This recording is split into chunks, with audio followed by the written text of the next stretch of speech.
अखंड विद्याश्रम में आपका स्वागत है। ये दुनिया का पहला विश्वविद्यालय है जहाँ पे अखंडता की बात होती है। सिर्फ दिव्यांग को ही जानने की कोशिश करते हैं। Core perfect divine design of nature को जानने की ही कोशिश है। इस पिक्चर में आप तीन चीजें देख रहे हैं सेंटर में। एक त्रिकुटा माउंटेन है जो तीन पहाड़ियां हैं जो कटरा वैष्णो देवी के ऊपर हैं, और नीचे वो मूर्ति, बीच में वो मूर्ति है जो दुर्गा माता की पिक्चर को देख के मेरे लिए आज से 40 साल पहले 1984 में बनाई गई थी। और उसके नीचे जो तीसरा देख रहे हैं वो ऑक्सीजन एलिमेंट है, जो आठवां एटम है, वो ऑक्सीजन मॉलिक्यूल है। ये तीनों का क्या कनेक्शन है, इसमें क्या मिस्ट्री है, क्या मिस्ट्री नहीं है, ये इस वीडियो में त्रिकुटा के नाम पे या त्रिकुटा माउंटेन के नाम पे और नीचे जैसे में लिखा है descent of Durga as oxygen. मैं हर देवी देवताओं को जो ऋग्वेद में हैं सबको एटम एलिमेंट और मॉलिक्यूल कंपाउंड और सेल के तरीके से ही देखता हूँ। जो सबसे अधिक ऋग्वेद में है वो अग्नि है, और मैं मानता हूं अग्नि ही ऑक्सीजन है। और जहां ऑक्सीजन है वहां अग्नि है, जहां ऑक्सीजन नहीं है अग्नि नहीं है। मैं पहले भी बता चुका हूं। अग्नि तीन एलिमेंट में तीन साइड्स हैं। नीचे है फ्यूल, जिसे हम कार्बन कह सकते हैं, या कार्बन की मती बनी हुई लकड़ियां हो सकती हैं, या मीथेन हो सकती है, या कोई भी गैस है जो जल सकती है। और दूसरी तरफ ऑक्सीजन है जिसका होना जरूरी है, बिना ऑक्सीजन के भी अग्नि नहीं होती है। और तीसरी है इग्निशन, या वो स्पार्क जिससे वो बनता है। ऑक्सीजन और फ्यूल होने के बाद भी इसमें वो अग्नि नहीं बनती है, जिसके लिए एक स्पार्क का होना जरूरी है। जो स्पार्क आदित्य में 6000 डिग्री में है, वो हाइड्रोजन आदित्य को हीलियम में बदल देता, हमारी अंतरात्मा बन जाती है, अदिति बन जाती है। सिमिलरली 1600 डिग्री में कोई भी मैटर एनर्जी में बदल जाता है, जिस साइंस का भी मानना है, प्लाज्मेटिक स्टेट का भी मानना है, और मेरा भी मानना है। जो अग्नि है वो प्लाज्मेटिक स्टेट एनर्जी है, जो शक्ति है, उसमें ही वो शक्ति बनने की आदत है। ये सब चीज़ें क्या मिस्ट्री हैं, ये हकीकत हैं, ये हम जानने की कोशिश आज इस वीडियो में करेंगे। जैसे मैंने कहा है कि मेरे जीवन का लक्ष्य सिर्फ अखंडता है। मुझे वही ज्ञान दुनिया को देना है जो हर तरीके से मुकम्मल है, कंप्लीट है, पूर्ण है, संपूर्ण है, जिसमें अखंडता है, जो कोर है, जो हर जगह नजर आता है और दूसरा कुछ नहीं है। और मेरे जीवन का सबसे अनमोल आविष्कार दिव्यंक है। वो नेचर का वो डिज़ाइन है जिससे परफेक्ट चीज़ें बनाई गई हैं। ये इतिहास में दुनिया में पहली बार 2015 में ही दुनिया के सामने पेश हुआ है, और इसका सौभाग्य मुझे मिला है। और इसके जो तीन हिस्से हैं, 22/21, वो फर्स्ट स्टेज ऑफ क्रिएशन है, 10 स्टेज डेवलपमेंट है, और थर्ड स्टेज ऑफ मैचुरेशन 0.34411 है। और जो अंत में रेशो है वो दिव्यांग की रेशो है।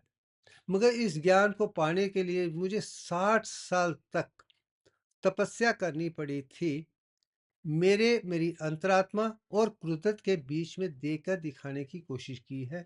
शायद इसी चीज को मैं त्रेत पराविद्या के वादिस कहता हूँ, जो द्वैत अद्वैत और त्रेत से ही आप कुदरत के साथ जुड़े हैं। और मैं कहता हूँ कि मैं कुदरत के साथ जुड़ा हूँ, इसलिए कुदरत की चीजें मैं दुनिया को दे पा रहा हूँ। ये मेरा सौभाग्य है।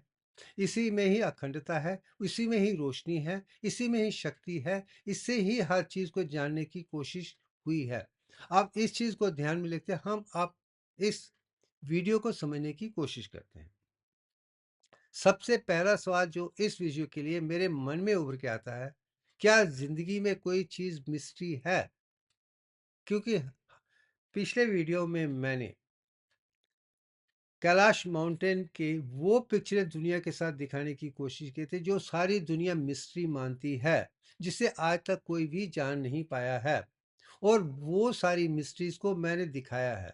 उसके अलावा भी वहाँ पे कुछ ऐसी चीज़ हैं जिसके बारे में भी लोगों ने सोच समझ के वो विज्ञान अज्ञान ज्ञानता नहीं दी थी, मैंने वो भी समझाने की कोशिश की है मेडिकल साइंस के तरीके से। और ये भी बताया है कि वहाँ पे फिफ्थ डिवाइन एलिमेंट जो आत्मा है वो जीनॉन की है, जिसकी शक्ति 54 है। आप उसे देखने से आपको पता चल जाएगा कि जब आप कुदरत के साथ हैं, कुदरत की हर चीज़ आप आसानी से समझ सकते हैं। अब इसके आधार पे मैं कह रहा हूँ कि मेरा मानना है कि दुनिया में कोई भी मिस्ट्री नहीं है जो कुदरत ने बनाई है।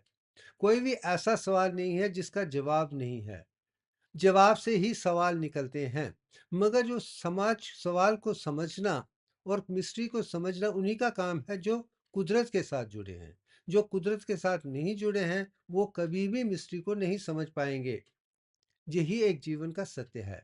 और मैं जितना भी जानता हूँ कि जितना भी मैथमेटिक्स दुनिया में है, वो मैन मेड कंसेप्ट हैं, मिस्ट्रीज हैं, क्योंकि वो गलत हैं। और दिव्य अंक ही संपूर्ण है, वही मैं दिखाने की कोशिश कर रहा हूँ। आप यही जानिए कीजिए कि दुनिया में अगर सच्चाई को समझना है, तो ही आप कुदरत के साथ जुड़ सकते हैं। और कुदरत की हर संपूर्ण चीज़ को दिव्य अंक से समझाया जा सकता है। यही मेरा दावा भी है।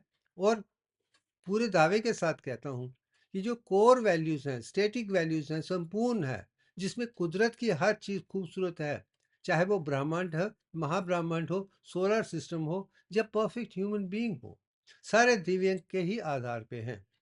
तो इसलिए जो फ्लक्चुएटिंग नेचर है, डायनामिक नेचर है, उसे समझाना मुश्किल है, क्योंकि वो तो बदलता रहता है। मैं कोर की वैल्यू कर रहा हूँ, संपूर्णता की बात कर रहा हूँ। सो लेट्स, वही चीज़ मैंने कैलाश के दिखाई थी। आप वो देखिए तो मुझे पूरा विश्वास हो जाएगा कि मिस्ट्री जैसी कोई चीज़ नहीं है। अब आगे चलते हैं। नाउ त्रिकुटा माउंटेन और गॉडेस दुर्गा की साइंस को समझने की कोशिश करते हैं। जैसे मैंने कहा, गॉडेस दुर्गा एक शक्ति रूप है। वो अग्नि एलिमेंट है और ऑक्सीजन एलिमेंट है। उनका त्रिकुटा माउंटेन माता वैष्णो देवी से क्या कनेक्शन है, ये शायद सवाल लोगों ने सोचा भी नहीं है कि उससे कनेक्ट नहीं कर पाए हैं। मेरी पैदाश कटरे की तो मैं जानता हूँ, सब जानते हैं, माता वैष्णो देवी गॉडेस दुर्गा का स्वरूप है। और लेजेंड ऑफ वैष्णवी को भी जानते हैं, बट इतने तक सबको पता है। मगर उसमें क्या सत्य है, क्या इम्पेकेबल विजडम है, अब उसे हम समझने की कोशिश करेंगे। अब सबसे पहले जैसे मैंने कहा है कि गॉडेस दुर्गा ऑक्सीजन है, वो यही दिखाने की कोशिश, वो फायर एलिमेंट अग्नि मॉलिक्यूल हैं और वो ऑक्सीजन ही है। ये मिस्ट्री है, जो ट्रुथ है, वो मैं नीचे दिखाने की कोशिश कर रहा हूँ। जैसे मैंने आपसे पहले कहा था कि ये ट्रायंगल है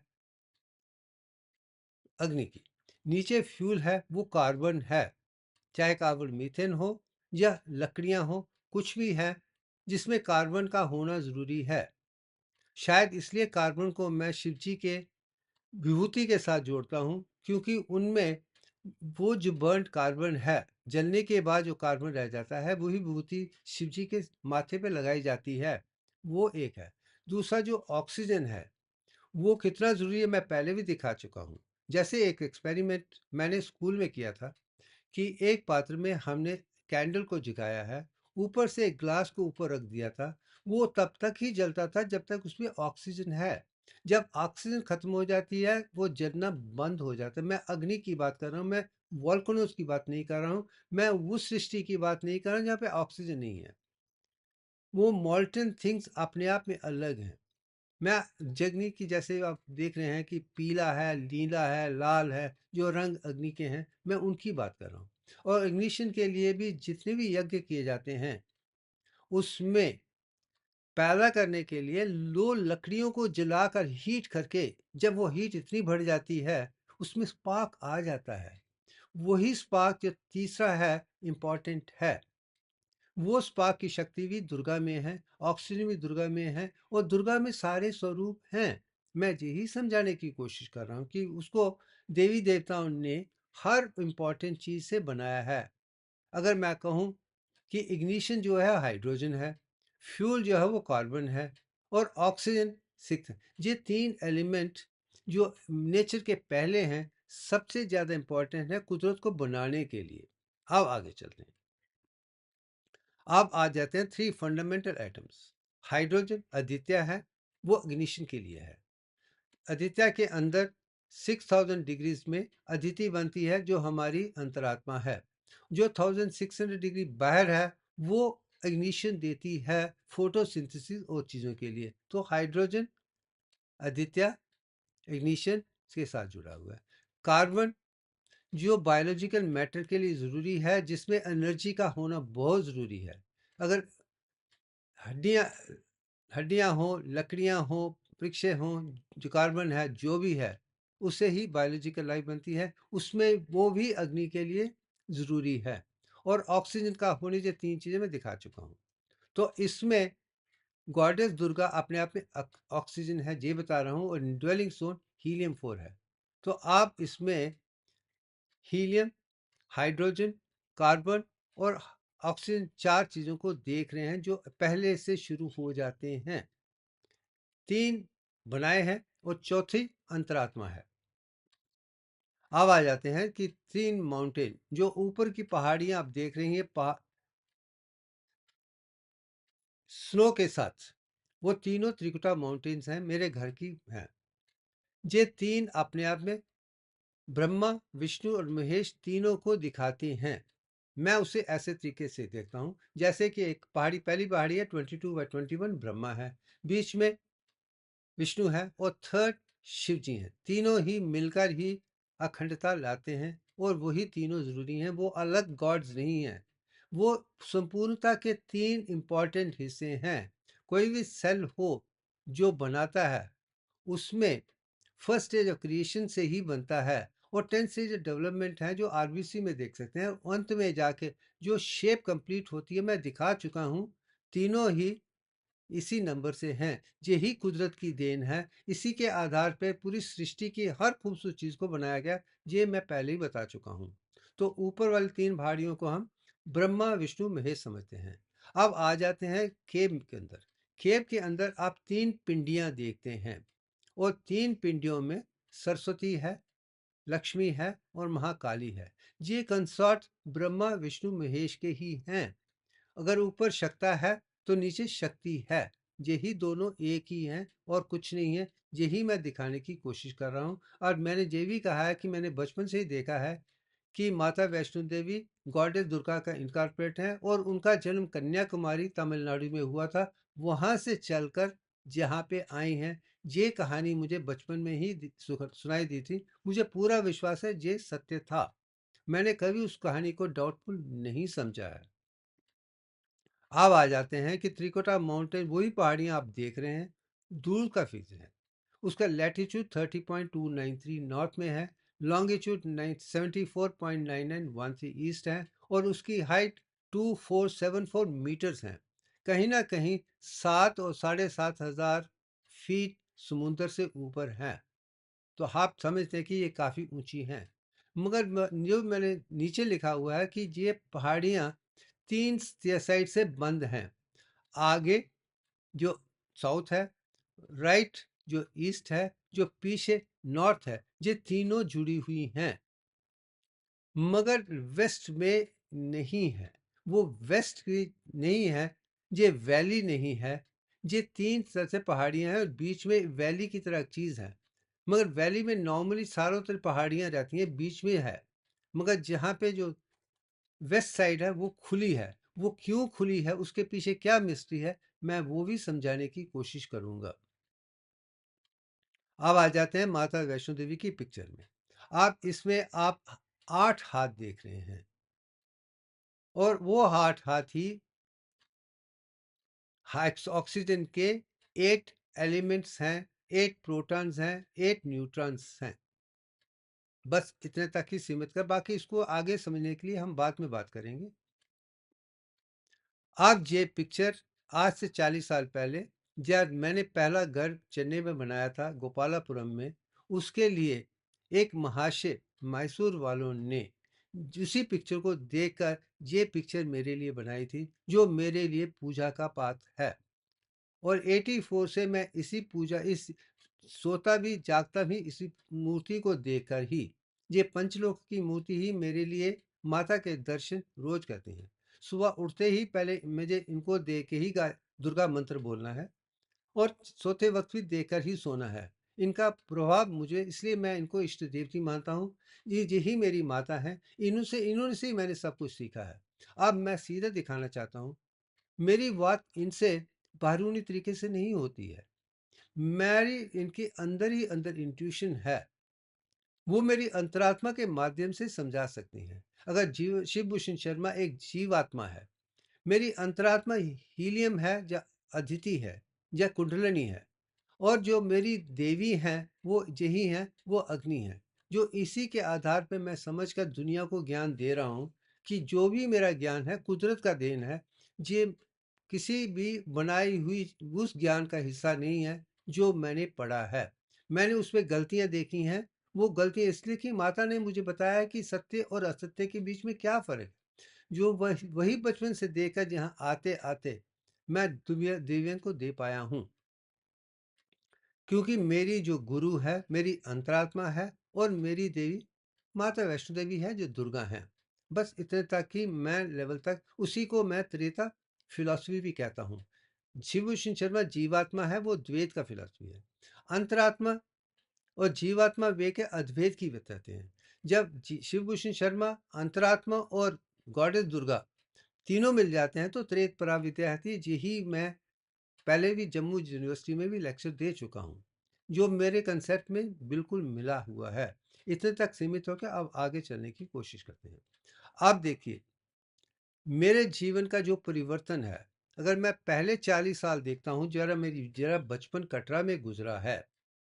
पहले 7 साल तक मैंने सिर्फ कुदरत को अंतरात्मा के माध्यम से देखा है, और मैंने वही देखा है जो मुझे संपूर्ण लगा है, और मेरी अंतरात्मा ने वही चीज दिखाई है जो मेरे लिए जानना जरूरी था यहाँ तक आने के लिए।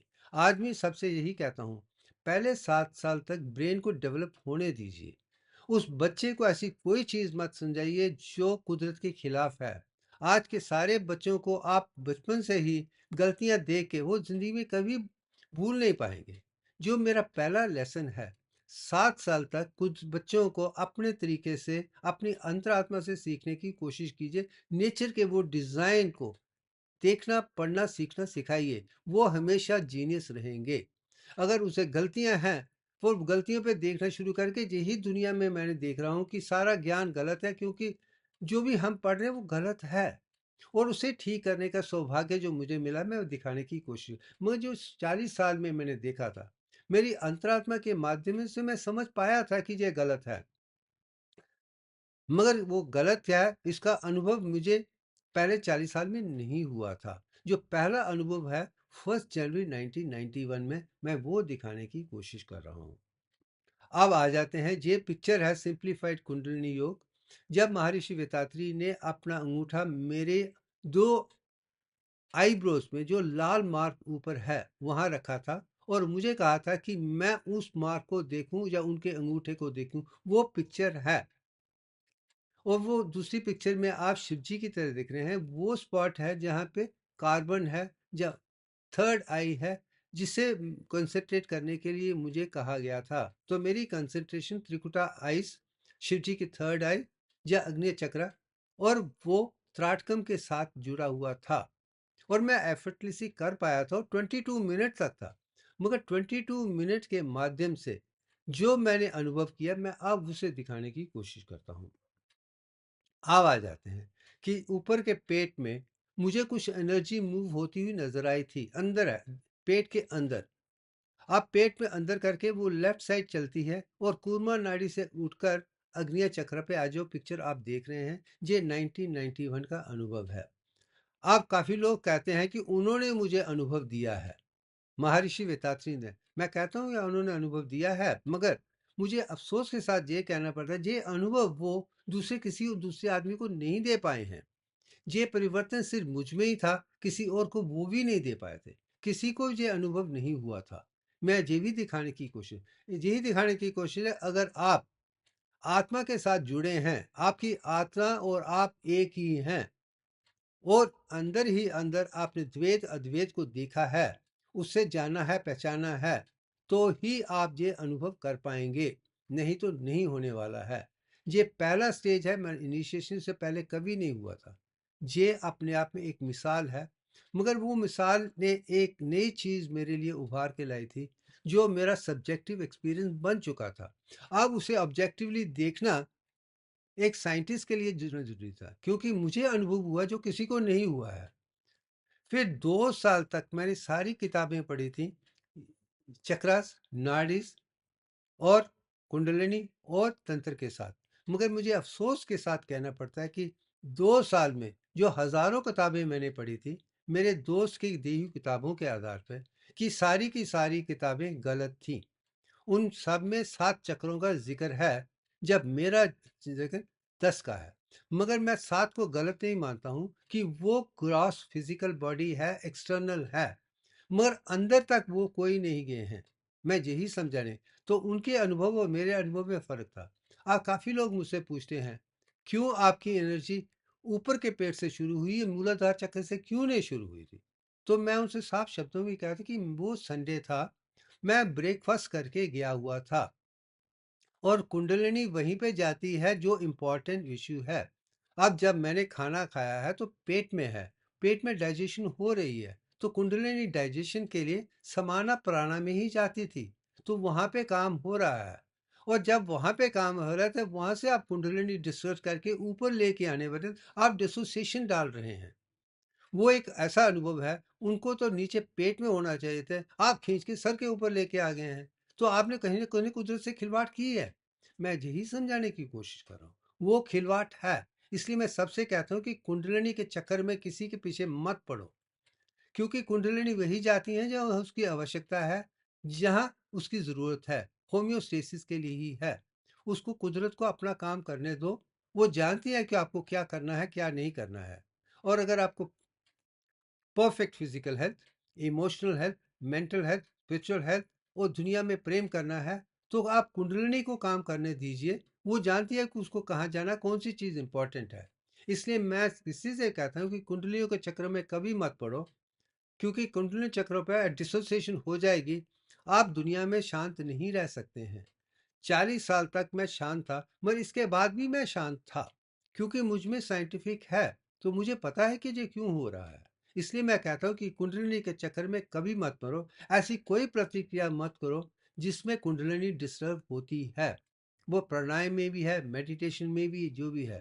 और मैं इतना ही जानता हूँ, मैं यही दिखाने की कोशिश कर रहा हूँ कि हर काम को कुदरत के तरीके से देखेंगे, perfect anatomy, physiology, biochemistry, psychology की जानेंगे, तो ही जा आपका अखंडता से संपूर्णता नजर आएगी। इसलिए मेरे सारे वीडियो परफेक्शन की तरफ हैं।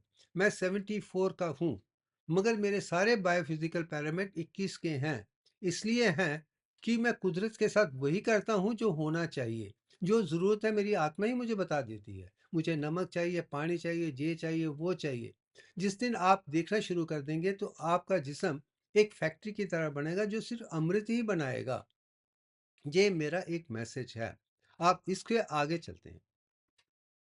आप उसके बाद 92 में जब मैंने देखा सारी किताबें गलत हैं, 2 साल के बाद, ये ऑलमोस्ट एंड ऑफ 92 में है, तो मैंने योगासना, प्राणायाम, मेडिटेशन, त्राटकम 4 महीने का कोर्स किया था, जिसके अनुभव में आखिरी दिन मुझे कुंडलिनी जागृत की बात दिखाई थी, जो लाइट जो है, जो नीचे से चाहता विशुद्धि तक था, मैंने अपने आप में एक सफ़ेद रोशनी में दिया था।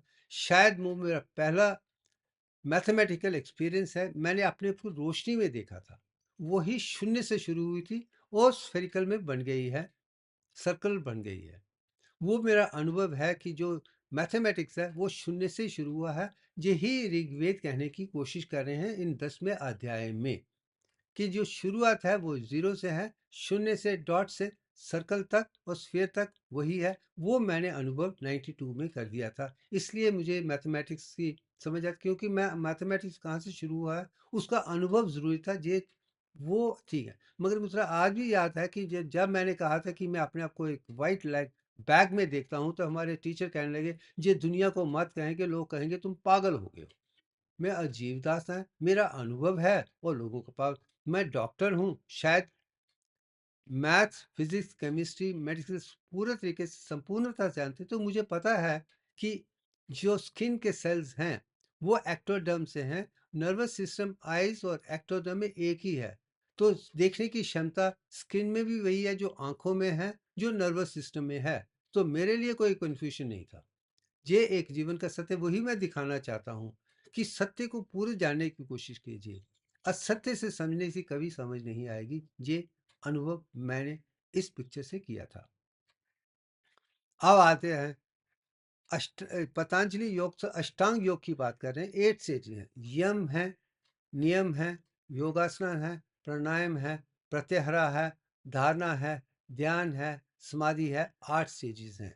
8 स्टेजेस को मैंने किताबों में देख लिया था और यही कहता हूँ कि अगर आपको मन को कंट्रोल करना है, पतंजलि योग सूत्र को पढ़िए, आप समझ पाएंगे। आप प्रज्ञान तक जा सकते हैं, द्वैत फिलॉसफी तक जा सकते हैं, क्रिया योग कर सकते हैं, भक्ति योग कर सकते हैं, वो सब उसमें साफ है।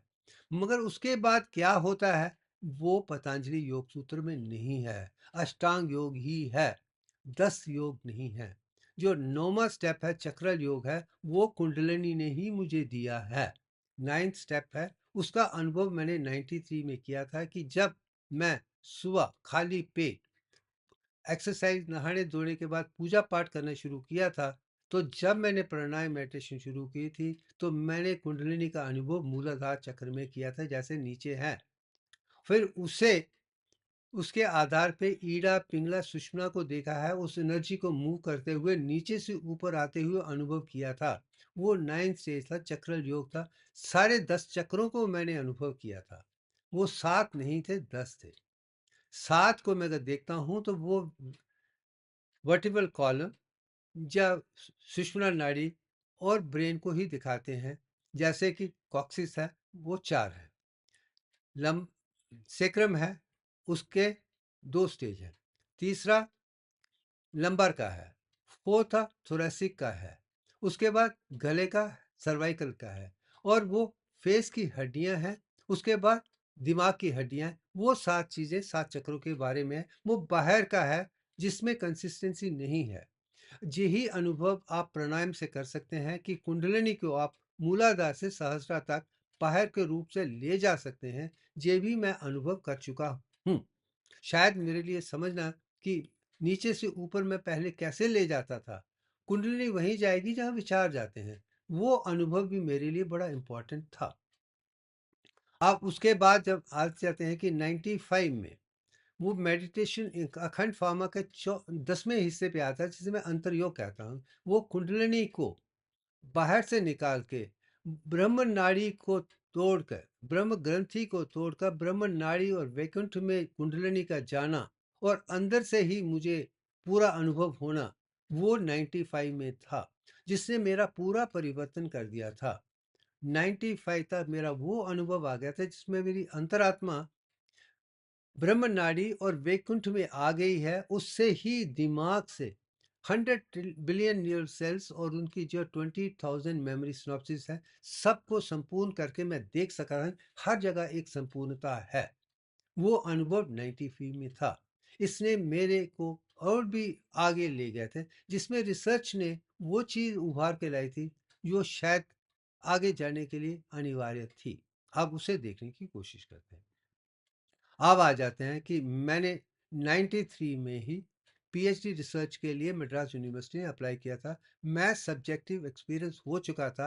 अब उसे साइंटिफिकली ऑब्जेक्टिवली देखना मेरा एक लक्ष्य बन गया था, क्योंकि मैं एक सब्जेक्ट हूँ, महसूस किया जो किसी ने नहीं किया है। अगर किया है, इसके आधार पे ये मुझे कहाँ ले जाएगी, वो देखने के लिए मैं एक रिसर्च के लिए साइंटिफिक तरीके से पीएचडी के लिए रिसर्च में 93 में अप्लाई किया था। मगर 93 में ही मैंने पायलट स्टडीज शुरू कर दी थी।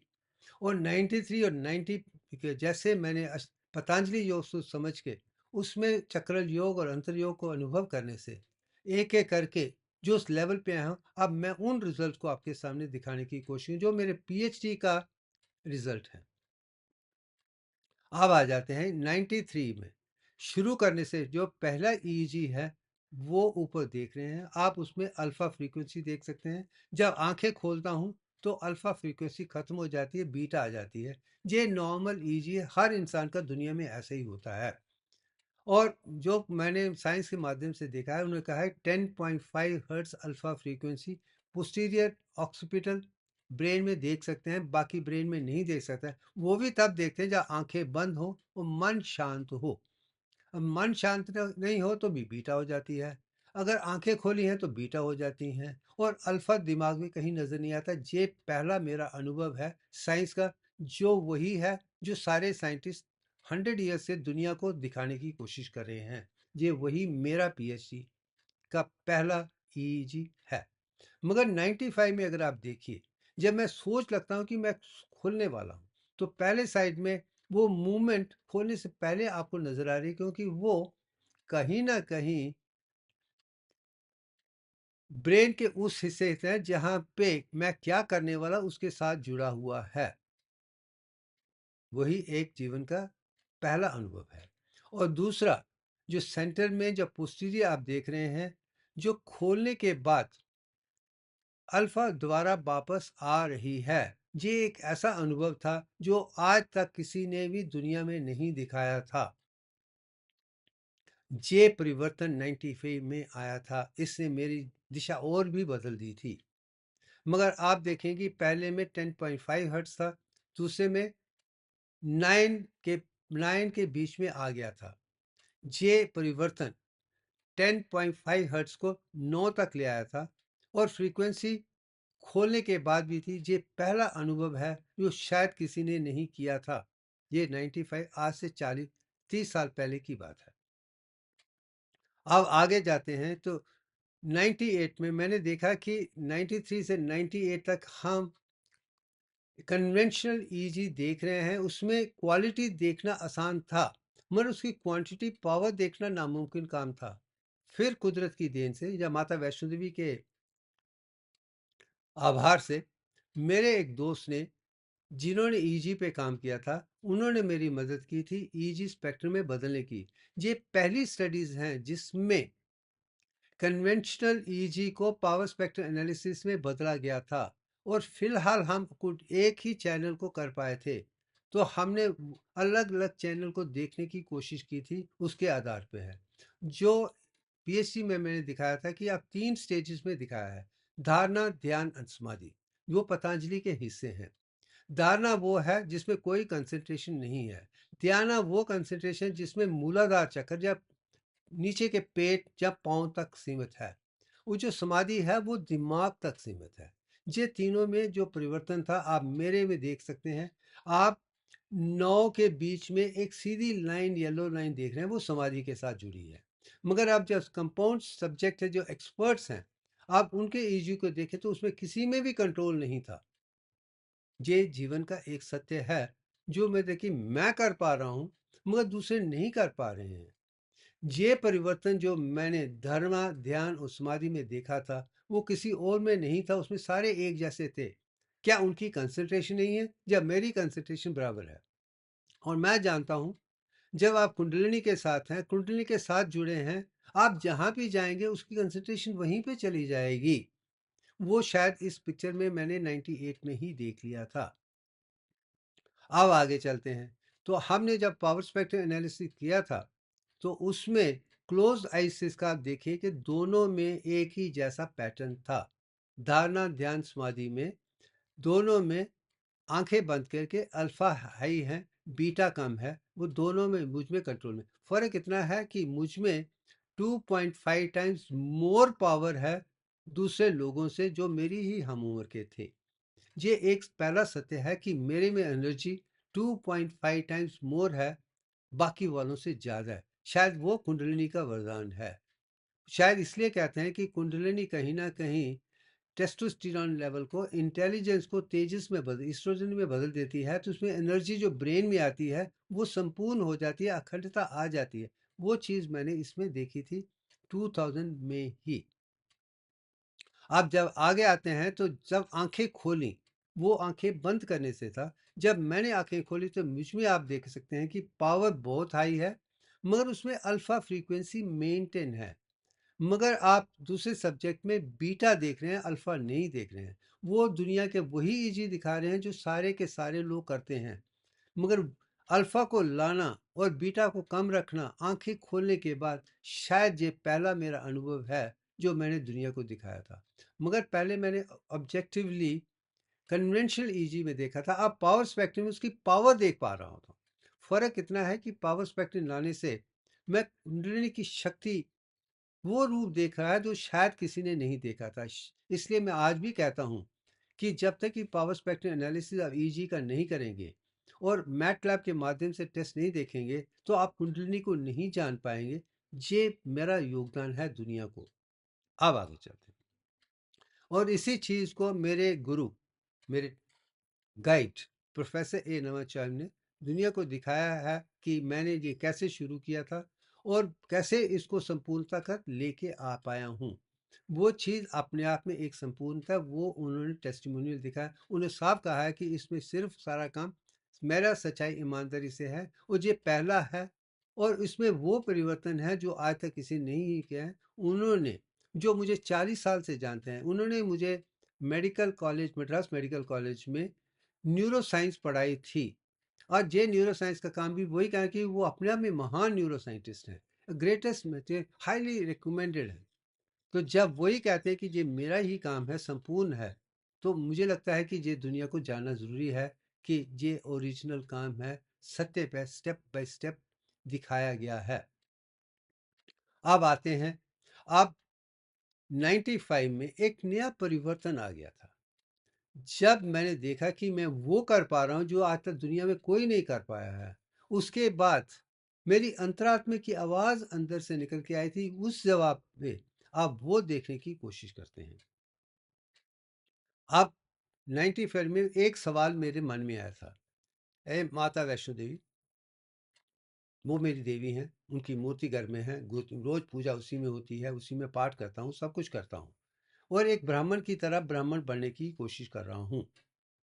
अब 95 में मैंने जब कहा कि मैं ये काम कर पा रहा हूँ, जब दूसरे नहीं कर पाते हैं, जबकि वो लोग 30-40 साल से तपस्या कर रहे हैं, पूजा पाठ कर रहे हैं, स्पिरिचुअल हैं, वो स्पिरिचुअलिटी को ही मानते हैं, वो तो साइंस को और दुनिया को मानते ही नहीं हैं। मगर मैं तो एक साधारण सा आदमी हूँ, एक इंडस्ट्रियलिस्ट हूँ, एक डॉक्टर हूँ, एक इंसान हूँ, शादीशुदा हूँ, बीवी है, बच्चे हैं, दोस्त हैं, ऐसी दुनिया के साथ जुड़ा हुआ हूँ जो हर तरीके से मुझे मुकम्मल इंसान बनाती हैं, जिसमें हर इंसान की सेवा करना मेरा धर्म है।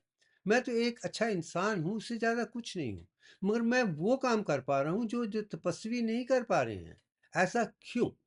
जब ये सवाल मेरे मन में उठा था और मैंने माता वैष्णो देवी से पूछा था, तो अंदर से मुझे इंट्यूटिव आंसर आया था, यू आर वेलकम बैक। तुम घर आ गए हो, यहीं रहो। अब अंदर आत्मा ही तुझे, जो जिस आवाज़ को सुनकर देख रहे हो उसके साथ जुड़े रहो, तो आगे का कल्याण आसान हो जाएगा। तुझे सारे सवालों के जवाब मिल जाएंगे कि आप घर में आ गए हैं, आप अंतरात्मा के साथ जुड़े हैं। यही अच्छी स्पिरिचुअल साइंस है और कुछ नहीं है। आप डिसइंटीग्रेटेड नहीं है, आप टोटली इंटीग्रेटेड है, अखंडता के साथ हैं। आप सेहत से बिल्कुल संपूर्ण हैं, इमोशन से स्टेबल हैं और हर तरीके से हर इंसान को अपना परिवार समझते हैं और दुनिया का अच्छा काम करना ही आपका धर्म है। आप कोई भी ऐसा काम नहीं करते हैं जो कुदरत की देन वाले अच्छा इंसान को करना चाहिए। मेरे लिए सारी दुनिया मेरा परिवार है। यही चीज़ मुझे बचपन से दिखाई गई है। तुम ब्राह्मण हो, वासुदेव कुटुंबम है, पूरी दुनिया तुम्हारा है, हर इंसान, हर चीज़ तुम्हारी है। शायद मैं इसी चीज़ को मानता हूँ कि सनातन धर्म ने मुझे अखंडता की बात बचपन से सिखाई है। इसलिए मैं हर इंसान को, हर प्रांति को, हर पक्षी को अपना ही भाई समझता हूँ। सब में वही आत्मा देखता हूँ। मुझ में कोई अंतर नहीं है। अगर मैं सत्यवादी हूँ तो दुनिया भी मुझे सत्यवादी ही नजर आती है। फिर वो क्या कर रहे हैं कि उनकी समस्या मेरी समस्या नहीं। मुझे तो सत्य के साथ, अहिंसा के साथ, सच्चाई ईमानदारी से, सबसे प्रेम के साथ काम करना है। ये चीज़ तो मैं बचपन से ही 40 साल से भी जानता था। 95 में और भी साफ हो गया था। अब उसको समझना मेरे लिए आसान था। अब आगे चलते हैं। जब मुझे कहा था कि अच्छा, तुमको यही सुनना है। तो मैंने पूछा तो मुझे क्या करना है? तो कहा था कि तुम एक चैरिटेबल ट्रस्ट बनाओ, अखंड फाउंडेशन, जो 3 अक्टूबर 1995 मैंने बनाया था और 4th को मैंने रजिस्टर किया था। उसके बाद वो डॉक्यूमेंट माता वैष्णो देवी की स्टैचू के सामने मैंने रख दिया था, माता मैंने काम कर दिया है, अब मुझे क्या करना है? तो उन्होंने कहा था कि तुम एक लोगो बनाओ। जब मैं लोगो बनाने लगा तो 10 स्टेप में इस लोगो पे आ गया। जब इस लोगो पे आया था तो आवाज़ ने कहा, स्टॉप इट, तुमने बना दिया है, तुम्हारा काम हो चुका है, तुमने जो फ्रेमवर्क दे दिया है। मगर माँ, ये तो बड़ा आसान काम है, इसमें कोई बड़ी चीज़ नहीं। नहीं, ये तो गायत्री मंत्र का सिंबॉलिक रिप्रेजेंटेशन है। और मुझे लगा, क्या एक साधारण आदमी गायत्री का सिंबॉलिक रिप्रेजेंटेशन दुनिया में पहली बार बना सकता है? मगर जिस उसके बाद मैंने 10 किताबें पढ़ी थी। पढ़ने के बाद मुझे लगा कि हर किताब में गायत्री मंत्र के बारे में जो भी लिखा है, इसमें ही है। यही एक जीवन का सत्य मुझे नज़र आ गया था। अब आते हैं कि 2002 में मैंने जो भी अनुभव थे, तब तक मेरी पीएचडी खत्म हो गई थी। अपने जितनी भी चीज़ों को मैंने देखा था, जाना था, पहचाना था स्पिरिचुअल साइट में, इसमें किताब में पब्लिश किया गया था 2002 विजयदशमी के दिन ही। वो भी शायद 14 अक्टूबर 2002 की बात है।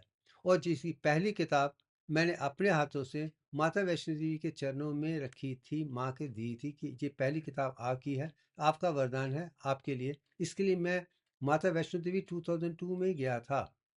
वो भी एक जीवन का सत्य है। अब आ जाते हैं कि तब तक 2005 तक मेरी जितनी भी रिस्पॉन्सिबिलिटी थी परिवार के प्रति, घर के प्रति, वो एक एक करके ख़त्म हो गई थी। मेरा पहला बेटा अविनाश एमएस के लिए यूनाइटेड स्टेट्स अमेरिका में 2000 में चला गया था। और ध्रुव मेरा सेकंड बेटा, वो एमएस पीएचडी के लिए नॉर्थ कैरोलिना में 2004 में चला गया था। और उन दोनों ने स्कॉलरशिप के आधार पे एजुकेशन की है। और ध्रुव ने तो 15 लाख रुपया हर साल उसको स्कॉलरशिप मिलता था पीएचडी और एमएस के लिए। और अब इन बच्चों की देखभाल करने के लिए, पैसे के लिए मुझे काम करने की ज़रूरत नहीं थी, क्योंकि वो अपने आप में कमाना शुरू कर गए थे। अब जब दोनों चले गए, उसके बाद मुझे लगा कि मेरी आत्मा कह रही, अब तुम्हें इस दुनियादारी से छोड़कर आगे का वो काम करना है, क्योंकि तुमने अपना जो पहला वचन है फैमिली के प्रति जो है, वो तुमने निभा दिया है। अब तुम अपनी अपने उस बिल्डिंग में चले जाओ जो 6000 स्क्वायर फीट की तुमने बनाई थी, जिसके नीचे फैक्ट्री है, ऊपर तुम्हारा घर है। तो उसमें रहना शुरू कर दो, तो तुम्हारा जीवन और भी आगे चल जाएगा। वो एक डिसीजन लेकर मैंने किया था। मगर मुझे अफसोस के साथ कहना पड़ता है कि जो यूनिलैटरल डिसीजन समझाने के बाद भी किसी को भी पसंद नहीं आया था। उनको लगा कि मैं दुनियादारी को छोड़कर स्पिरिचुअल साइंस में कंसंट्रेट करने वाला हूँ, मैं हॉस्पिटल नहीं चलाने वाला हूँ, दवाइयों की फैक्ट्री नहीं चलाने वाला हूँ, ये सारे की सारी बंद करके मैंने जो पैसे बनाने की जो सोच है वो बिल्कुल बदल जाएगी। तो जितने भी लोग हैं उनको वो पसंद नहीं आता। वो सारे मेरी बीवी के पीछे खड़े हो गए और उसे कहने लगे कि अब तुम तो पैसे की मोहताज हो जाओगी, आज तक तुम रानियों की तरह हो, तुमने 7 डिग्री शादी के बाद की हैं, तुम तो ग्रेजुएट भी नहीं थी, उसके बाद ग्रेजुएशन की है, पीजीडीसी किया है, दावर्स किया है, बीएड किया है, एमएड किया है, पीएचडी किया है, तुम्हारे पास पैसे ही पैसे हैं, हर चीज़ की सहूलत है। अब ये बंद हो जाएगी, ये सारी सहूलतें ख़त्म हो जाएंगी, तुम्हें प्रॉब्लम हो जाएगी। वो शायद मेरी बीवी को दिमाग को लगा गए थे, जिसमें सबसे ज़्यादा मेरे ससुराल वालों का काम है, दूसरा मेरे अपने रिश्तेदारों का काम है, मेरे दोस्तों का काम है, सबको यही लगा। जिसके आधार पर जब बीवी ने कहा कि ये सब मुझे दे दो और तुम अपनी ज़िंदगी अपने तरीके से चलो, ताकि मुझे पैसे की समस्या ना हो, तो मैंने एक ही कह दिया, ये आपका जीवन है, आपकी इच्छा है, आपका डिसीजन है, बच्चे तो चले गए हैं, अगर आप पैसा ले जाके अपनी तरीके से चलना चाहते हैं चले जाइए, मुझे कोई प्रॉब्लम नहीं है, मगर मुझे तो वही स्पिरिचुअल साइंस का काम करना है, वो मेरा आगे चलने का नया तरीका है, इसके अलावा कुछ नहीं। अगर साथ चलना है चलिए, नहीं चलना है तो आपकी मर्जी। बट जब उन्होंने किया, उसके बाद मैंने सारी चीज़ें छोड़कर, चेन्नई छोड़ के पहले बैंगलोर गया था निम्हांस में देखने के लिए। मगर अफ़सोस की बात है कि निम्नगामी वालों ने मुझे कोई सहूलियत नहीं दी थी। आगे उसके बाद एक नया चैप्टर शुरू हो गया था, माता वैष्णो देवी की त्रिकुटा माउंटेन की गोद में, हिमालय की गोद में, त्रिकुटा माउंटेन की गोद में मेरा नया जीवन। मैं दोबारा सेकंड इनिंग्स के लिए अपने घर वापस आ रहा था। आने के बाद श्री माता वैष्णो यूनिवर्सिटी में जो वहाँ शुरू हुई थी, वहाँ पे वाइस चांसलर एन.के. बंसल ने मुझे एड हॉक विजिटिंग प्रोफेसर की पोस्ट 6 महीने की दी थी और कहा था कि तुम्हें 25,000 रुपये महीने की सैलरी देंगे, 6 महीने के लिए है। 6 महीने में आपको ऐसा कोई काम करना है जिसके आधार पे हम आपको परमानेंट बना सकते हैं। तो वह उसके आधार पे ही मैंने 6 महीने में क्या हुआ, कैसे मैं अब 2 दिखाने की, अब उसकी शुरुआत मैंने नवंबर 22, 2005 में शुरू की थी। इसमें आप पिक्चर में मुझे आप श्री माता वैष्णो यूनिवर्सिटी में देख रहे हैं एक फंक्शन के दौरान। सो सबके सेंटर में सबसे आगे जो है वो मैं ही हूँ। अब आ जाते हैं कि पहले 1-2 महीने मुझे क्या करना है, क्या नहीं करना है, बड़ी सुविधा का कोई नज़र नहीं है, क्योंकि मैं तो एक मेडिकल डॉक्टर हूँ, साइंटिस्ट हूँ और ये टेक्निकल यूनिवर्सिटी है जिसमें बी.टेक हैं, एमबीए के हैं और साइंस के सब्जेक्ट पढ़ाए जाते हैं। वहाँ पे मेडिकल साइंस नहीं है। मगर उसके बाद भी मुझे खुशी है कि पहला एसएम वीडियो का यूथ फेस्टिवल आ रहा था। अब उसके लिए मुझे उसको डिज़ाइन स्पॉन्सर करने के लिए कहा था। तो जब मुझे स्पॉन्सर करने के लिए कहा तो मैंने उनसे कहा था कि मैं स्पॉन्सर भी कर दूँगा, मगर वो पूरा डिज़ाइनिंग मेरा ही होगा। कोई मुझसे सवाल नहीं पूछने वाला कि मुझे क्या करना है, क्या नहीं करना है। ये मेरा पहला अनुभव है कि एक यूनिवर्सिटी के पहले काम को मैं अकेला बिना किसी और की सहूलियत के काम कर रहा हूँ। मैं टेक्निकल टीम के साथ बैठा हूँ जो प्रिंटिंग करने वाला है। अब उनके साथ बैठ के मैंने वो चीज़ दुनिया के साथ दिखाई थी कि यूथ फेस्टिवल में पूरे यूनिवर्सिटी को 5 हिस्सों में बदला गया था। आकाश, वायु, अग्नि, जल और पृथ्वी। अब ये 5 एलिमेंट को इस सोवेनियर के मैंने दिखाई थी कि यही है और ये कंसेप्ट सबको अच्छा लगा था। उसके सब्जेक्ट को भी दिखाने की पूरी कोशिश जो थी, मेरा लीड आर्टिकल था, वो अपने आप में मिसाल बन गया था। ये स्पॉन्सरशिप शायद मेरे लिए बड़ी अनिवार्य थी। इसने मेरा एक दरवाज़ा खोल दिया था। अखंड फाउंडेशन को भी दिखाने की दिखा दिया था। वही चीज़ आगे चलते हुए मेरे लिए अच्छा बन गया था। अब आ जाते हैं, अब इसके आधार पे मुझे सारी समस्याओं को ठीक करने का मौका मिल रहा था। मुझे डीन ऑफ स्टूडेंट बनाया गया था, स्पिरिचुअल साइंटिस्ट बनाया गया था और editor as one man editor बनाया गया था। चेयरमैन, फर्स्ट चेयरमैन हूँ, मेंबर ऑफ आकाश काउंसिल। सारी चीज़ों का मैं लिटरली 2.5 साल में ज़ीरो से एड हॉक पोजीशन से यूनिवर्सिटी का नंबर 2 बन जाता हूँ।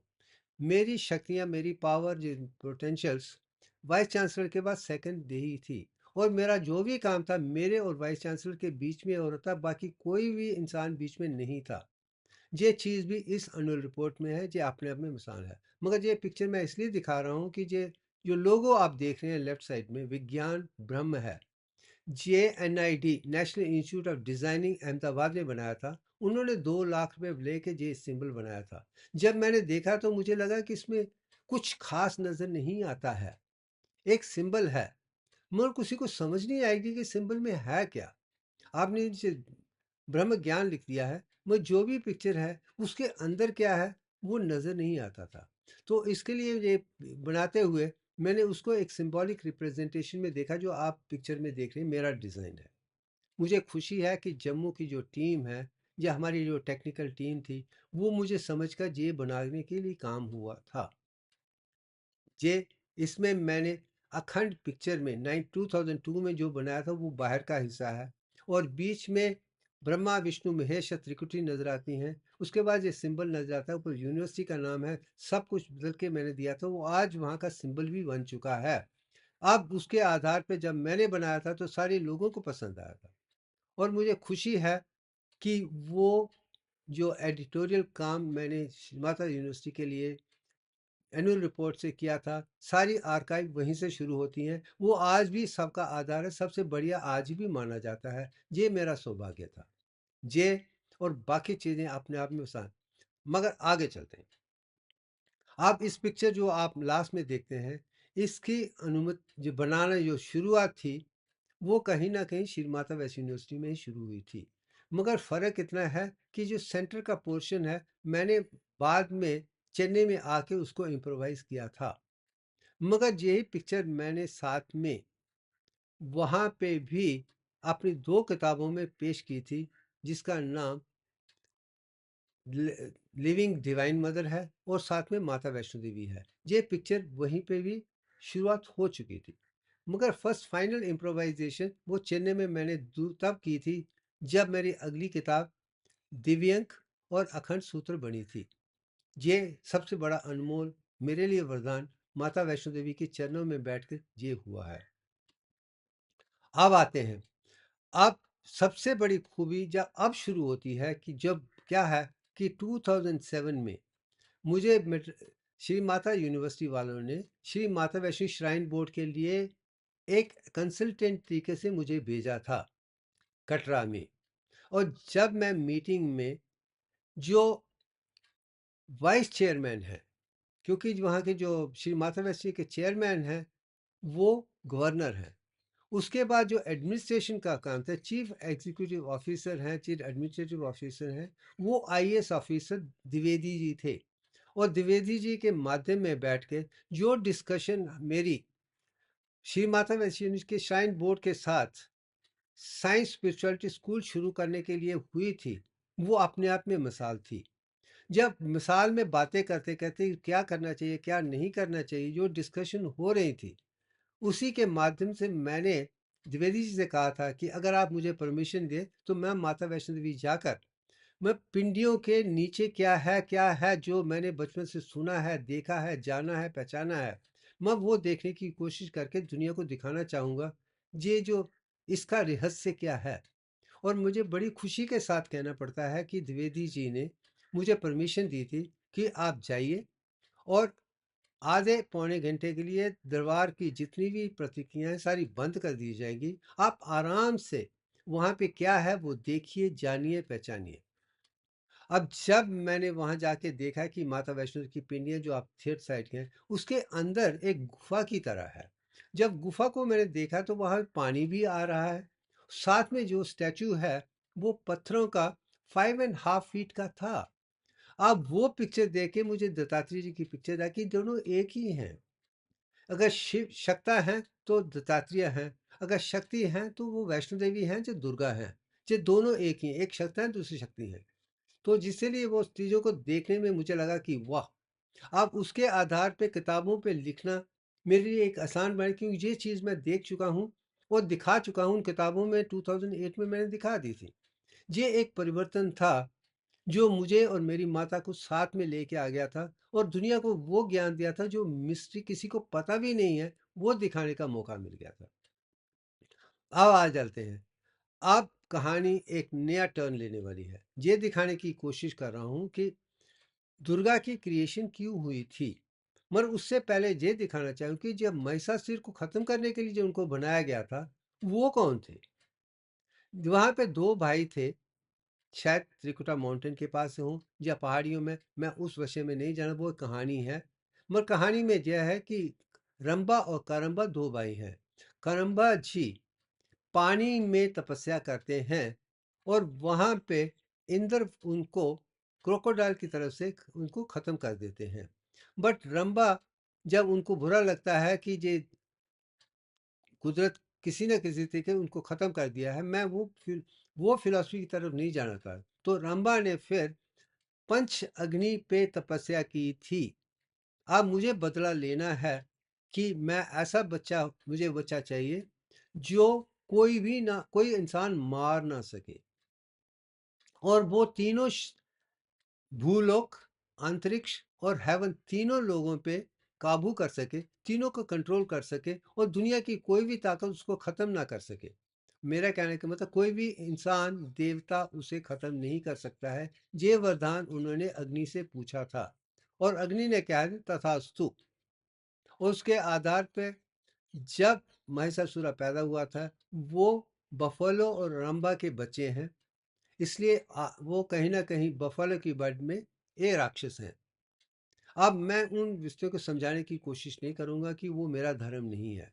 वो एक कांसेप्ट है, लेट्स अंडरस्टैंड कि उन्हें कोई मेल गॉड नहीं मार सकता है, मगर फीमेल गॉड मार सकता है। इसकी सोच भी कभी शायद रंभा को नहीं थी, पूछा ही नहीं था। अब इसके आधार पे गॉडेस दुर्गा को बनाया गया था क्योंकि वो शक्ति है, वो शक्ता नहीं है। और उसमें सारी देवी देवताओं की शक्तियों से दुर्गा बनाया था ताकि वो महिषासुर को खत्म कर सके, क्योंकि वो शक्ति हैं, उनके सामने वो खत्म हो सकता है। और यही चीज़ मैं इसमें दिखाने की, क्योंकि वो अग्नि से पैदा हुई हैं। तो इसलिए मैं समझता हूँ कि जो गॉडेस दुर्गा को बनाया था वो अग्नि रूप में ही बनाया गया है, क्योंकि अग्नि का खत्म करना है तो अग्नि रूप का होना जरूरी है। अगर पंच अग्नियां हैं, सारी की सारी अग्नियां आपको अग्नि दिखाती हैं, तो वो भी ऑक्सीजन का ही एलिमेंट है। तो खत्म करने के लिए आपको ऑक्सीजन ही चाहिए, जो अग्नि ही है। इसलिए दुर्गा भी अग्नि की तरह है। जैसे डायमंड कट से डायमंड दूसरा कोई नहीं काट सकता है। Similarly only oxygen can cut oxygen. यही समझाने की कोशिश कर रहा हूँ कि यही शायद मुझे आइडिया लगा कि गॉडेस दुर्गा ऑक्सीजन ही है, क्योंकि रंबा का जो बेटा महिषासुर है वो अग्नि से ही बना हुआ है। आप सोचिए, पुरानी सोच और नई सोच साइंस कैसे आगे बदलती है। अगर आप कुदरत के साथ जुड़े हैं तो समझ पाएंगे, नहीं तो कभी भी नहीं समझ पाएंगे। अब आ जाते हैं इमेज ऑफ गॉडेस दुर्गा की मैं बात कर रहा हूँ, जो मैंने देखा है, जिसके आधार पर मैंने स्टैचू बनाया हुआ है। आप इस पिक्चर को देखिए। आप इस पिक्चर के 8 भुजाओं में जो चीज़ है, मैं वो 8 भुजा की वो अस्त्र शस्त्र समझाने की कोशिश कर रहा हूँ। इसके पीछे क्या विचारधारा है, मैंने माता वैष्णो से क्या सीखा है, क्या जाना है, और कहाँ तक कि इनकी अष्टभुजाओं को अपने जीवन में लागू किया है। अगर मैं उन्हें माता मानता हूँ, तो 8 की 8 भुजा में जो भी हैं, वो सारे ज्ञान प्राप्त करके मैंने अपने आप में महसूस किए हैं। अष्टभुजाधारी मैं उनकी तरह बन गया हूँ। उसके आगे भी 64 तक जाना मेरे लिए आसान हो गया था कि ये आधार हैं। अब मुझे समझने की कोशिश करते हैं। अब आ जाते हैं कि जो 8 एस्पेक्ट्स हैं, जो सबसे पहले है कि आपका हाथ है। अब वो हाथ सिर्फ देने के लिए है, लेने के लिए नहीं है। ये एक जीवन का सत्य है। तुम्हें सूर्य भगवान की तरह गिव गिव एंड फॉरगिव ही बनना है। गेट गेट एंड फॉरगेट नहीं होना है। तुम्हें रिजर्वेशन या भिक्षा मांगने की जरूरत नहीं होनी चाहिए। शायद इसलिए कुदरत ने मुझे अक्षय पात्र दिया है कि मुझे कर्म के आधार पे, धर्म के आधार पे, क्रियाओं के आधार पे ही मुझे खाने पीने की सारी चीज़ें आसानी से मिल जाएगी। वो जीवन का सत्य पहली हाथ से है। दूसरे हाथ में लोटस पेटल है। इसका मतलब कि लोटस पेटल, कमल का फूल, वो चीज़ है जो गंदगी में पैदा होता है, मगर दुनिया की कोई भी गंदगी उसको हाथ नहीं लगा सकती है। तो जैसे माता का है, तुम्हें पहला देना सीखना है। दूसरा, तुम्हें कुदरत के लोगों के बीच में रहना, मगर दुनिया की कोई भी गंदगी तुझे टच नहीं करनी चाहिए। तुझे संपूर्ण ही रहना चाहिए, लोटस की तरह बनना चाहिए। शायद ये दूसरा अध्याय मेरे लिए था कि मुझे लोटस ही बनना है, और आज भी मैं लोटस में हूँ। मैं दुनिया में हूँ, मगर किसी के साथ कोई नहीं जुड़ा हूँ, संपूर्ण हूँ। जो तीसरी चीज़ जो उभर के आती है वो शंख है। और शंख से मैंने ये सीखा है कि अगर आप शंख को ब्लो करते हैं तो आपके अंदर से ओम की आवाज़ आती है। इसका मतलब कि तुम्हें मंत्र शास्त्र को भी कंप्लीटली जानना है। शायद इसलिए ओम से लेकर गायत्री मंत्र से अखंड गायत्री तक मैं कर पाया हूँ, क्योंकि मुझ में मंत्र शक्ति भी है, तन शक्ति भी है, मन शक्ति भी है, और धन शक्ति भी है, सब कुछ है। जब चौथा आया था तो सुदर्शन चक्र का है कि आपके वो चक्रों में वो ताकत होनी चाहिए कि दुनिया की हर चीज़ को ख़त्म कर दे। आप में संपूर्ण शक्ति होनी चाहिए, अखंडता होनी चाहिए। वो चीज़ मैंने सुदर्शन चक्र से देखी है। जो शंख और कुदरत विष्णु के हैं।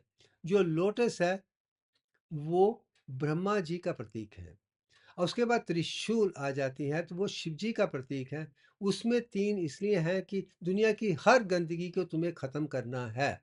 सत्य के साथ चलना है, अहिंसा के साथ चलना है, इंसानियत के साथ चलना है। वो चीज़ मैंने त्रिशूल से देखी है।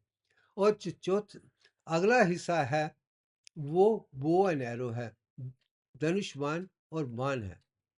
उससे मैंने ये सीखा है कि तुम में इतनी शक्ति हो कि तुम्हारा बॉन्ड सिर्फ अंतरात्मा तक ही हो। ये खूबी मैं अर्जुन में देखता हूँ। एज ए बचपन में भी जब परिंदे की आंख ही उसको नजर आती थी, उसको ही अटैक कर पाता था। और द्रौपदी के वस्त्र के लिए भी वो ऊपर चलती हुई फिश की आंख तक नीचे से भी वो अटैक कर सकता था। उन वो और उनकी आत्मा दोनों एक थी। वही अद्वैत की फिलॉसफी है और मुझ में भी वही है। मैं आत्मा को ही देखता हूँ, सच्चाई को भी देखता हूँ, इंसानियत को देखता हूँ। ये चीज़ मैंने उनसे सीखी थी, अर्जुन से सीखी थी और माता वैष्णो देवी से सीखी है।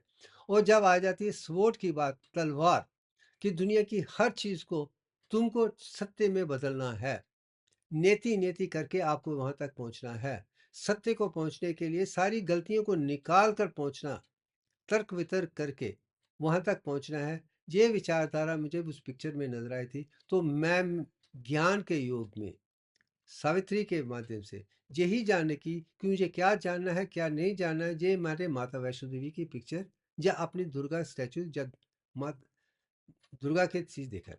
मगर जो अंत में आठा हिस्सा है, वो एक धनु, वो है मेष।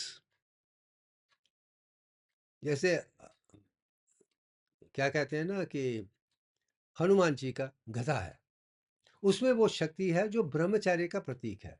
और मैं मानता हूं जिसमें ब्रह्मचर्य है वो अपनी शक्ति का दुरुपयोग नहीं करता है, संपूर्ण योग करता है। उसमें वो एक्स्ट्रा शक्ति आ जाती है, उसमें मसल्स पावरफुल होंगे, ब्लड अच्छा होगा, ऑक्सीजन ज्यादा होगी, सब कुछ संपूर्णता गधा के साथ ही है। वो ही वाहिनी नाड़ी के अंदर जब मेरु शक्ति, सेक्सुअल एनर्जी आ जाती है, टेस्टोस्टेरोन ईस्ट्रोजन में बदल जाती है, आप में इंटेलिजेंस भी बदल जाती है, मसल भी आते हैं, हर किस्म की ताकत है। ये आठ की आठ चीज़ों ने मुझे वही सिखाया कि तुम्हें ये बनना पड़ेगा। अब मैं वही बचपन से बनते बनते जहाँ तक पहुँचा, तो मुझे आगे जाना और भी आसान हो गया है। अब आगे चलते हैं।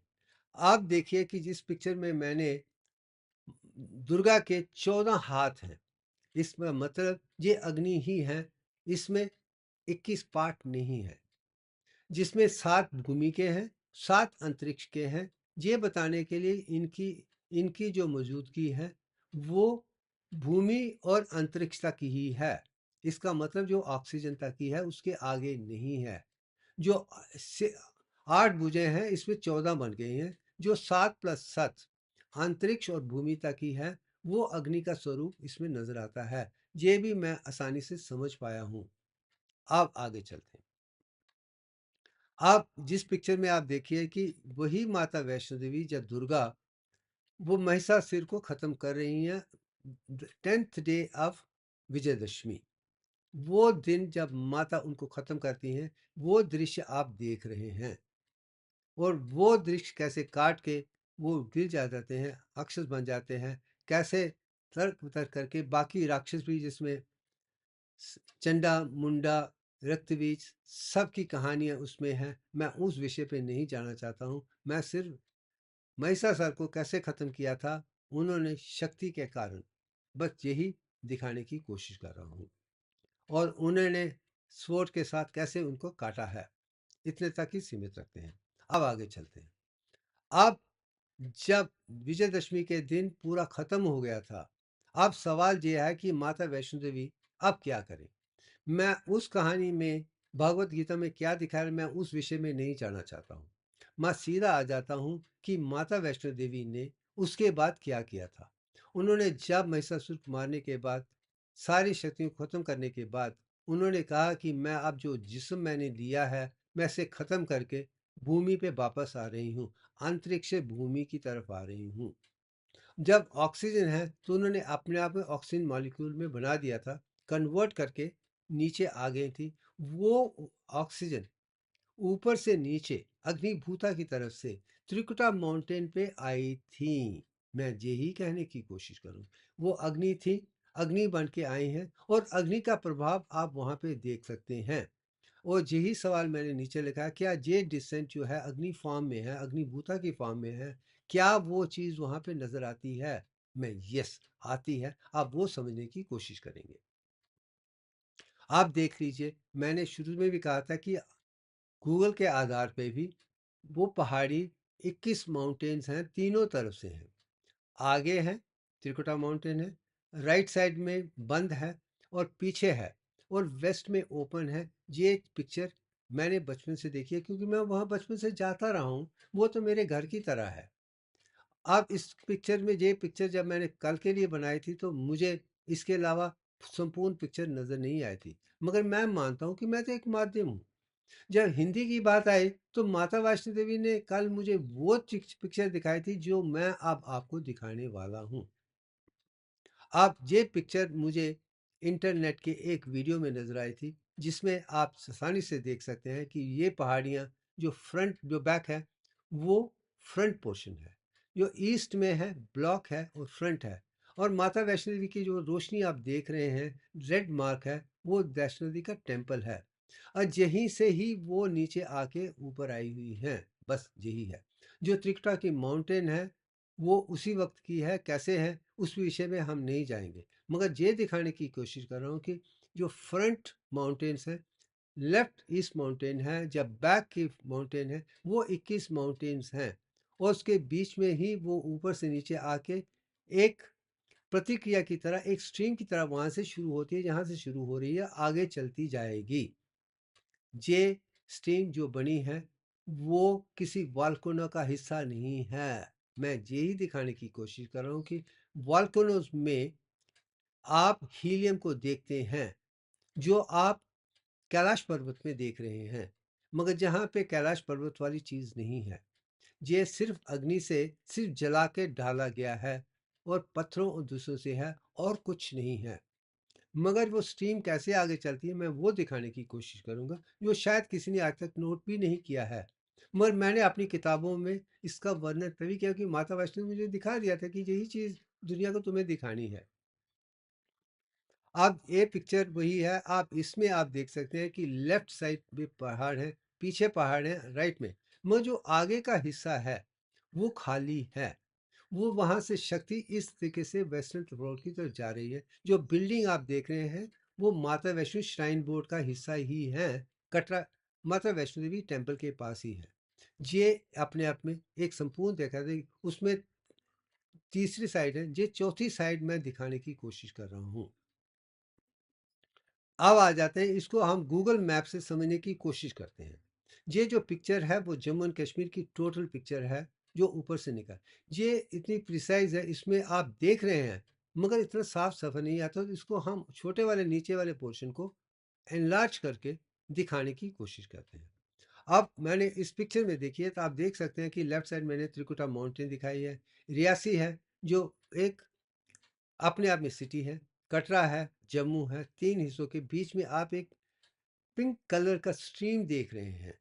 वो शिवालिक माउंटेन के साथ जुड़ा हुआ है। वो एक चीज़ है जो अग्नि ने, माता वैष्णो देवी ने नीचे आने पे तैयार किया था। यही वो कहीं ना कहीं हिमाचल तक जाती है।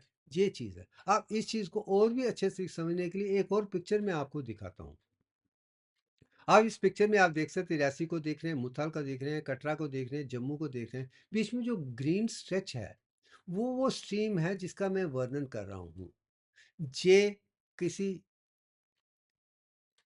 क्या कहते हैं वॉल्केनिक एक्सपेरिमेंट से नहीं निकला है, वो उस गर्मी से नहीं है, ये सिर्फ अग्नि से है।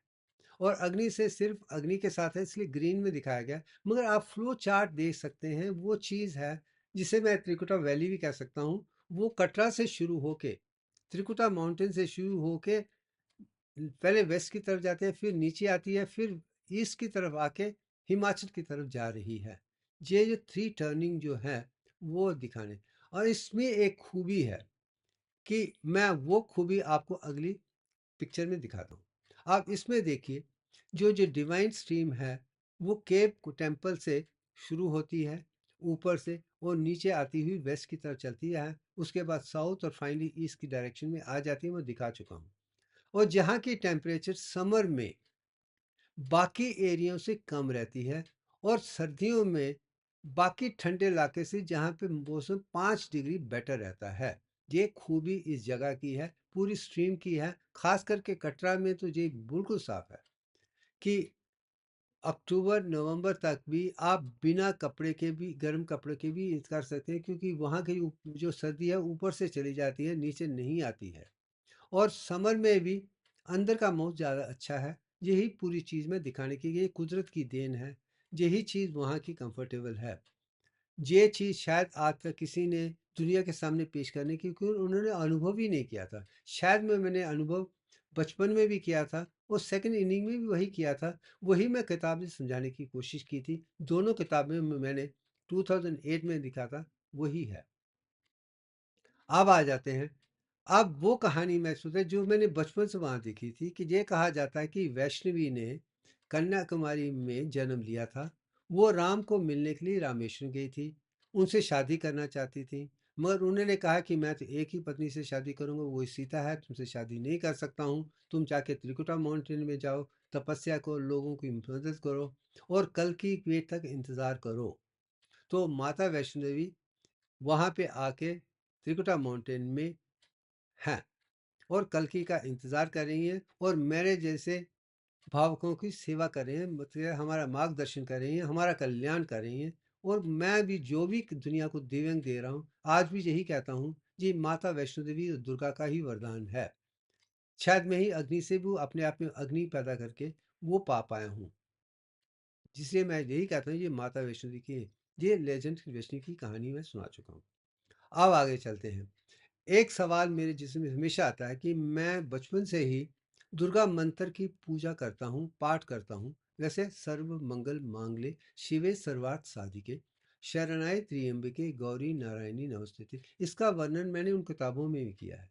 मगर जब भी किसी किस्म की कोई दुविधा होती है, सोच होती है, तो मैं गायत्री मंत्र पढ़ना शुरू कर देता हूँ। अब मैं ये क्यों करता हूँ, कैसे हुआ है, 3 बार करने से ठीक हो जाता है, ये सवाल भी मैंने माताश्री से पूछा था। अब आगे चलते हैं। अब गायत्री मंत्र को अखंड गायत्री मंत्र तक मैं ले पाया हूँ, उसका वरदान भी माता वैष्णो देवी को ही है। आप इसमें दिव्यांग को आप देख सकते हैं, इसकी डिटेल में मैं नहीं जाना चाहता हूँ। आगे चलते हैं। अब जब सवाल मेरा पैदा होता है कि ये क्या है, तो उन्होंने कहा कि मैं अष्टभुजाधारी हूँ, ऑक्सीजन हूँ और मैं दुर्गा की पूजा करती हूँ, क्योंकि मुझे दुर्गा गायत्री की तरह बनना है। तो गायत्री की पूजा ही मेरे लिए सब कुछ है। इसके आधार पे ही मैं भी ऋग्वेद की गायत्री मंत्र जो आपने देखी थी, उसके बाद अखंड गायत्री जो अखंड सूत्र में मैंने डाली है, सिर्फ माता का ही वरदान है। क्योंकि वो कर रही हैं कि मैं उनकी गोद में हूँ, तो मैं भी वो बना पाया हूँ, क्योंकि मेरा वरदान ही वही है, वही मेरा आधार है, वही सब कुछ है।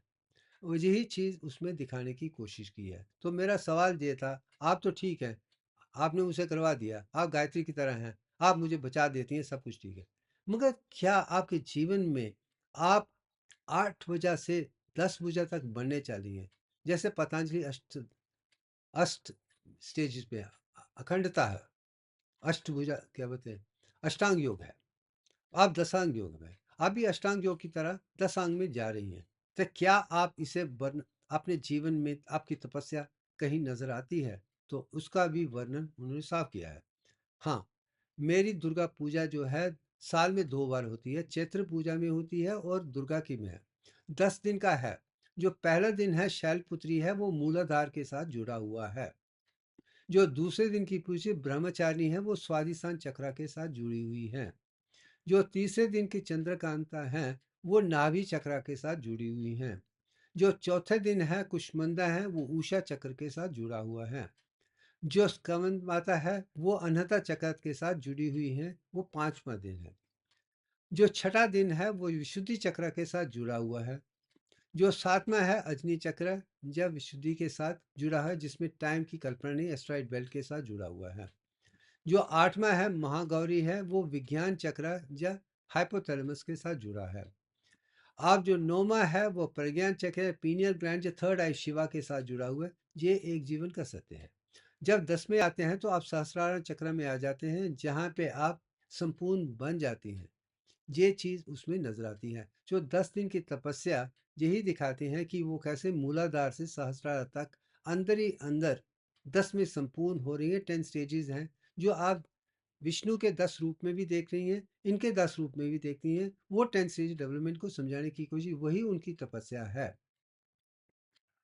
अब आ जाते हैं कि अब माता वैष्णो देवी में भी बचपन से मैं देख रहा हूँ कि जब भी दुर्गा की चैत्री पूजा हो या वैष्णो देवी की पूजा हो, तो 10 दिन के लिए तपस्या की जाती है, हवन के साथ की जाती है, यज्ञ के साथ की जाती है, अग्निपात्र के साथ की जाती है। ये शायद हर जगह 10 दिन की पूजा में और कहीं नज़र नहीं आती है। आप कलकत्ता में नहीं देखते, पूरे भारत में नहीं देखते, मगर माता वैष्णो देवी के टेम्पल में बचपन से आज तक ये पूजा हमेशा होती रही है।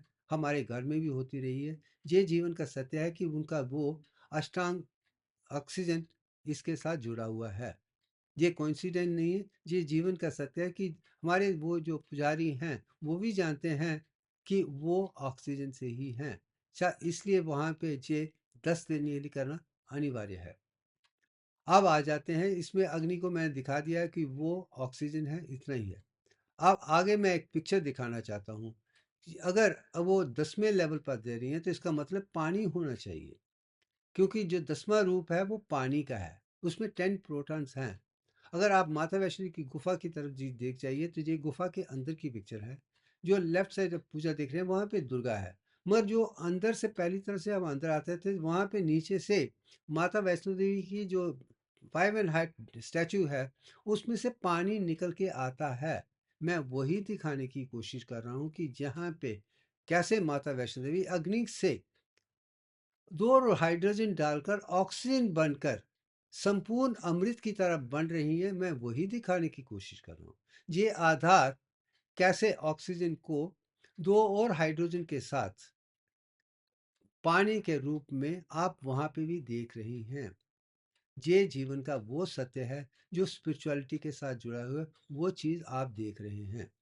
अब आ जाते हैं अंत में, वही पिक्चर मैं इसके बारे में नहीं कहूँगा। मैं समझता हूँ आज के लिए हिंदी में जो भी संपूर्ण ज्ञान मैंने दुर्गा माता से शुरू कर माता वैष्णो देवी से लेकर उनको ऑक्सीजन के साथ, फिर पानी के साथ, वो सारी जो मिस्ट्रीज जो दुनिया को जानती भी नहीं है, उसको समझाने की जो कोशिश की है, मैं समझता हूँ कि मेरा जीवन धन्य हो गया है कि मैं आज तक दिव्यांग को इसलिए समझा पाया हूँ, क्योंकि मैं वो 10 स्टेज डेवलपमेंट जो दिव्यांग में हैं, वो माता वैष्णो देवी से सीखे हैं, जाने हैं, पहचाने हैं, या विष्णु भगवान के 10 अवतार से ही जाना है। और वैष्णवी को भी मैं विष्णु के 10 अवतार के साथ ही देखता हूँ। इसलिए वैष्णवी विष्णु का ही अवतार हैं। इसलिए शायद उन्होंने ये देखा था कि उनको 10 सीरीज डेवलपमेंट्स हैं। ब्रह्मा को बन चुके हैं, सरस्वती भी है, विष्णु है, और सरस्वती से पार्वती तक जाने का भी अनुभव यहीं पे है। मैं समझता हूँ आज के लिए इतना ही काफ़ी है। Thank you very much.